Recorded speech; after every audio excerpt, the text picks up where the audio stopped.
So this is frustrating. We should really have learnt our lesson during COVID, but it's gone very quiet with teledentistry. So these different groups highlight the problems. It's climate change and sustainability. The health service is running out of money. I think this is where I can help because they promote all the services and all the evidence from this group. So these are some of the courses I went to over the last 6 months. The one on sustainability is still doing the rounds. And so what I'm trying to do is to help these bodies, the Royal College of Surgeons, the report in The Economist, and the British Association for Study of Community Dentistry. I'm trying to do something rather than just talk about it.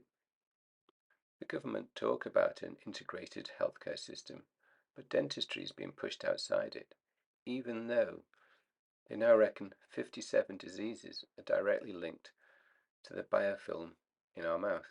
When it comes to improving health, we need to follow the advice of Rory Sutherland or Matthew Syed and avoid these echo chambers or thought cages. And with regard to continuity probability signaling, well, we all know what that is. Well, I know what it is now.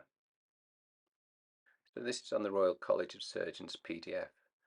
And as we can see, the vast majority of CO2 emissions are due to transport. And so I asked at the meeting if we were doing anything about teledentistry, because it follows everything that they want. I even sent in an email. But the advice I was given was there's no funding for teledentistry. Why didn't I do it myself? So please, fund me. About 30 years ago, I heard an Australian talking about how he worked a 3-day week with 3 hygienists and earned more money. I didn't believe him. I believe him now. We need to change the way that we practice. And it's all written down here. Now this may help. The government are funding these apprenticeships, which I think is a great idea. It'll empower other members of the dental team to do routine things that, quite frankly, they're better at than we are. While lots of patients are scared of dentists, it seems to me lots of dentists are scared of their patients. It's very difficult to learn soft skills. As for everything else, we've got Google. Google isn't ideal, probably better than Facebook, but the best thing would be if your health professional recommended a product for them that they themselves endorsed, or even better, contributed to and collaborated with. So as on the current app, any dental health professional could customize it for themselves and also promote products that they're interested in, or even be found on the teledentistry platform. I've got products at home that I think we could show people how to use through the phone.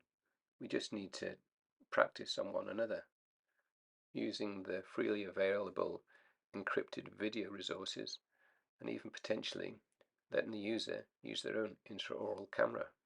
Initially practicing amongst ourselves will iteratively develop a great product for the public, and we can also follow the advice of these people who've made a great deal of money using a bottom-up approach, and the main thing that they recommend is this.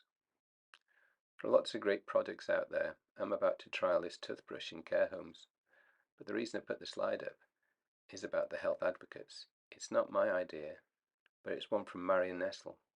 We just need to widen the field and widen the actual scope of the dental health service. I've made lots of videos on this, and they can be found on YouTube at the moment.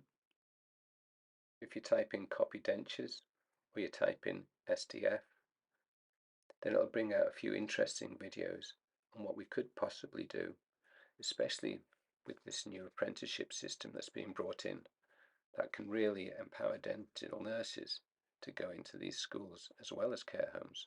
I've been promised the silver diamond fluoride for the trial, and also I'm pretty sure I can fund this through an engagement with a national company. But I need to do a pilot. I can only find a couple of people who have an interest in this. The diagram on the right is from Clayton Christensen, who talks about disruptive innovation in health, and that's what we need to do. I've even made a video on it from where this was taken. So if you type in Bridging the Gap, you'll find that.